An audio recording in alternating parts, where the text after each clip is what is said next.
Welcome. I'm Michael McCarthy. I'm an instructor at Holt International Business School at the undergraduate Boston campus. And this 5-minute presentation is about research from positive psychology that may be able to allow us to predict who's going to do well at Holt academically, as well as being engaged and upskilling them professionally. So let's just take a look at one study that I wanted to show you and get feedback on whether or not you think I'm on the right track. So again, we're going to be trying to predict and enhance academic performance, engagement, as well as subjective well-being. All this is coming from research from the University of Pennsylvania, where I studied last year for a master's in positive psychology. We can use the same research 3 different ways. We could screen applicants before they come to Holt to see if they're going to do well here and be engaged and do academically well as have good self-esteem, good well-being, and have lower levels of depression and anxiety. So we're going for a lot. We want them to have a great experience and be successful. The second thing that we can do is if we've already accepted students into the program, we can actually train them using this research while they're here at Holt. So this is actually learnable skills. The third is that Holt is very big on upskilling and making sure that people perform well in the workplace. And these skills are actually some of the new up and coming soft skills that people need to have to perform well. So it's very timely research and information. So let's start with a study of 334 undergraduates where they wanted to know if you screen students for high levels of hope and high levels of optimism, would that predict academic performance and subjective well-being? If you'd like to take a look at the study, just open up the camera on your phone and don't take a picture of the QR code, but just open up your camera and it will link you to my Dropbox that has all the data that you need. So this is just a summary. So what is hope? There's different definitions flying around. The one that we're going to be looking at academically for this research is having the will and the way to achieve a goal. So here is an example. I want an A in the class. That's the will. I will meet with the instructor and ask for help. That's way 1 or multiple pathway 1.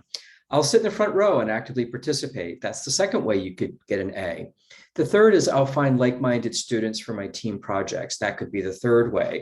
Now, the interesting thing with this is one of these pathways will work. All 3 of these pathways will increase your probability of doing well. And when you're having doubtful thoughts, if you've already worked out that you have 3 ways to get an A, your hope is going to increase and you may need to pivot. For example, let's say an instructor goes out because of COVID that you had a relationship with. Well, you could still sit in the front row and actively participate with the replacement instructor. Same thing if students pop away because of COVID, you can get new actively engaged students to be part of your team. So having these multiple pathways to achieve the goal makes you feel more hopeful. The results showed that it was hope, not optimism, that did predict grade expectancy. Now, grade expectancy is when students come into the class at the beginning of the semester and you say, hey, what grade do you think you're going to get? And they write that down. The more hopeful students had higher expectations for higher grades. They also found that even if you controlled for academic achievement, this still worked. The hope did not directly predict the final course grade, but the grade expectancy did. So it's a pathway. High hope gives you to having higher expectations of good grades. Those higher expectations lead you into actually getting that good grade. Now, they did also find that hope predicted increases in positive affect or good mood, as well as life satisfaction over the semester. So burnout, high stress was actually reduced because students had high levels of hope. They also found that optimism predicted decreases in negative affect. That's bad mood. So the opposite of a good mood is not a bad mood. It's actually no mood. So we actually split up positive mood or positive affect and bad moods. So they could actually move differently. So optimism reduced bad moods and hope increased good moods. So they actually both were useful.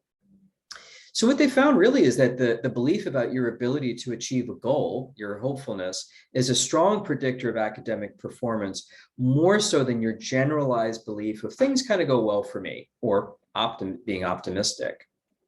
As far as results, for hope, every 10-point increase on the adult hope scale, which is provided in this PowerPoint, corresponded with an almost 2% higher grade expectancy, which was linked to an almost 1% higher final grade. Every 1 point increase in GPA corresponded with an over 2% higher grade expectancy, which was associated with a 1.2% higher final grade. Also, 1 point increase in GPA corresponded directly with a 5% increase in final grade. So GPA is still a good predictor and a better predictor. However, the total effect of a 1 point increase in GPA was corresponding to a 6.26% higher final grade. The nice thing with learning hope and optimism is that you don't have any negative impact. People don't go backwards with it. Worst that happens is you have a neutral impact. Here's some data if you want to pause this to take a look at how the adult hope scale works. And this is the assessment. It's very short, 12 questions. We can use this for free in a SurveyMonkey. How you do the scoring is here at the bottom. So again, it's really pretty easy to administer it. Now, what happens if you've already accepted a student and they don't have high levels of hope? If we assess them that they're already on campus and hope is low and optimism is low, we can train for that. This is actually a skill that people can change on. So here are some of the definitions of hope. This was actually my thesis paper at Penn, 120 pages long, so I'll spare you that. But this is just some highlights. Some of the research, it's basically hope is really about wanting something and having multiple pathways to get there. It's as simple as that. When you get into the workforce, if you want to upskill the students, take a look at these correlations. You get 27% higher work performance, better objective performance, meaning other people at the workplace say that, yeah, that person is doing better. They have higher job satisfaction, more commitment to the organization, better health and well-being, and lower burnout and stress. So this actually predicts employee behavior. So we could actually go and upskill students on hope as well as other aspects from positive psychology and know with pretty good confidence that they're going to be good workers when they are hired.